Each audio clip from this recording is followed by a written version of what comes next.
ریاست اسلامیہ میں دین اور شریعت کے خلاف ہونے والے کسی کام کو کسی بھی طور پر تسلیم نہیں کیا جا سکتا۔ اللہ تعالیٰ سورہ حج آیت نمبر 41 میں ارشاد فرماتا ہے الذین ان مکناہم فی الارض، فرمایا مسلمان وہ ہیں جب انہیں ہم زمین میں اقتدار دیں، جب انہیں حکومت ملے، وہ وزیر اعظم بنے، صدر بنے، اللہ فرماتا ہے اقاموا الصلاۃ وآتوا الزکاۃ، تو وہ نماز قائم کریں، زکوٰۃ ادا کریں، وامروا بالمعروف، وہ نیکی کا حکم دیں، ونہوا عن المنکر، اور برائی سے روکے۔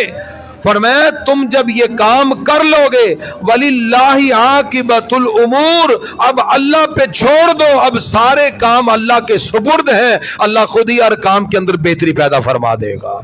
خوبصورت نظام اللہ نے سورہ حج کی آیت نمبر 41 میں بیان فرما دیا۔